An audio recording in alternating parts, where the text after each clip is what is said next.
Welcome to Diwakar physics. चलिए हम इस वीडियो में रिफ्रैक्शन का क्वेश्चन सॉल्व करते हैं। तो एक स्टूडेंट ने पूछा है, तो दुर्गा जी आपके लिए हैं ये रिफ्रैक्शन थ्रू ग्लास स्लैब। ये बहुत साल पहले आईसीएसई में आया है, ये आईसीएसई का क्वेश्चन है। तो अभी यहाँ पर देख सकते हैं कि एक पॉइंट सोर्स है, यहाँ से दो रे लिया, एक नॉर्मल रे स्ट्रेट जाता है और एक ऑब्लिक रे ये बेंड हो गया टूवर्ड्स द नॉर्मल, फिर अवे फ्रॉम नॉर्मल, और ये ओरिजिनल डायरेक्शन है। तो इस तरह से दिया हुआ है। अभी क्वेश्चन है, इन द डायग्राम लेवल the position I of the source O where it will appear when seen through surface R S. तो ये पी क्यू आर एस इधर,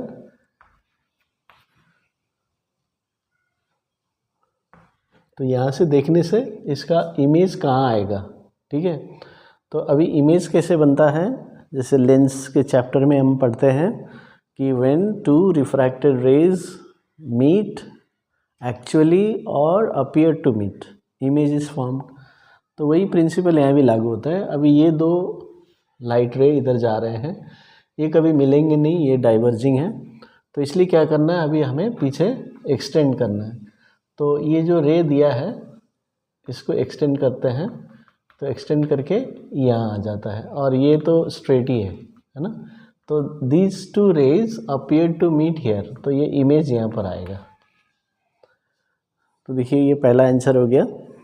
दूसरा है, does the source O appear to be nearer or farther with respect to the surface P Q. तो अभी ओ यहाँ पर है, अभी आई इधर बन गया, तो ये तो नज़दीक आ गया है ना। तो दूसरा आंसर है नियरर, दूसरा आंसर है नियरर। तो ये याद रखना है, यदि ये इधर बनता ऊपर में, हाँ, तो वो फार्दर होता, तो नज़दीक आ गया।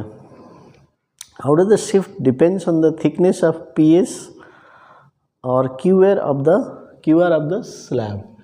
अभी यहाँ पर जो शिफ्ट है ना, तो क्या होता है शिफ्ट, ये वाला होता है shift, the perpendicular distance between the direction of incident ray and the emergent रे। तो ये हो गया शिफ्ट।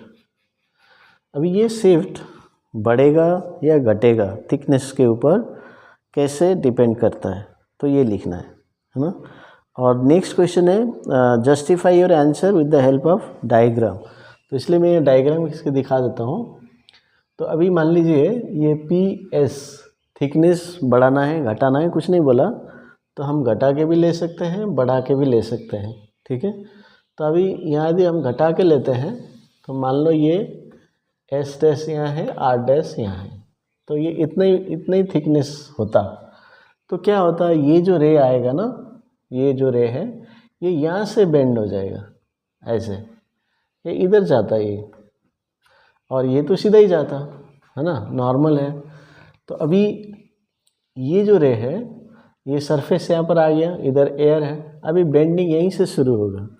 तो ओरिजिनल डायरेक्शन ये है और एमर्जेंट रे ये है, तो ये हो जाएगा लैटरल डिस्प्लेसमेंट, लैटरल शिफ्ट। तो क्या दिख रहा है, इतना थिकनेस होने से ये और इतना थिकनेस होने से ये छोटा आ गया, तो इसका मतलब thickness decreases, lateral shift decreases, ठीक है। और यदि ज़्यादा बड़ा करेंगे, हो सकता है एग्जाम में आएगा बड़ा करके दिखाइए, तो ये जो रे है ना ये सीधा यहाँ आएगा, यहाँ से बेंड नहीं होगा है ना, ये सीधा आएगा क्योंकि ये पूरा एक ही मीडियम है, तो यहाँ से बेंड होने वाला है। तो देखिए अभी ये ओरिजिनल डायरेक्शन के साथ लेना है, तो ये थिकनेस है और बढ़ गया, तो thickness of the slab increases, lateral shift increases. तो आपको क्या करना है, या बड़ा बना के दिखाना है या छोटा बना के दिखाना है, तो कोई भी एक कर सकते हैं।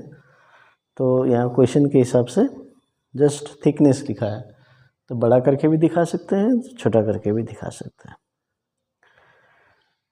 फिफ्थ क्वेश्चन है, for the same rectangular glass slab which colour from the visible spectra violet to red will produce maximum shift. अभी ये रेड के लिए और वायलेट के लिए किसका ज़्यादा शिफ्ट होगा, तो मैं डायग्राम फिर से बना लेता हूँ यहाँ पर थोड़ा ना। तो ये मान लीजिए ये रेड कलर है, ठीक है, ये रेड है, तो तरीका वही है, स्ट्रेट लाइन, फिर ये बेंड करेगा। अभी रेड वेवलेंथ ज़्यादा है तो ये बेंड कम करेगा, ठीक है, यहाँ पर आ गया। अभी ये पैरेलल होता है तो ये हो गया डिस्प्लेसमेंट ऑफ रेड कलर। ये अभी यदि वायलेट होता ना, वायलेट, तो वायलेट ज़्यादा बेंड करेगा, है ना। Which colour, violet to red, तो दोनों का देखिए, तो ये वायलेट है तो वायलेट ज़्यादा बेंड करता है with respect to original direction, तो वायलेट यहाँ से निकलेगा।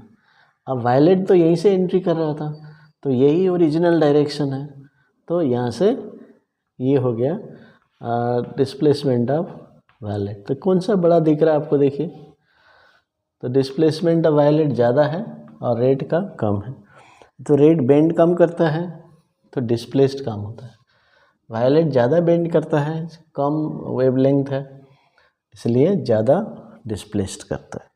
तो इसलिए क्वेश्चन का आंसर क्या हुआ, will produce the maximum shift, तो आंसर हो गया वायलेट, है ना, the maximum shift for violet light.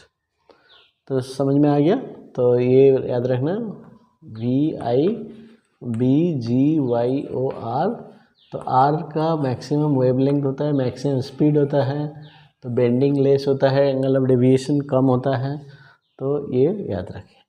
तो इस तरह से सॉल्व करना है। तो ये क्वेश्चन हो गया। Thank you.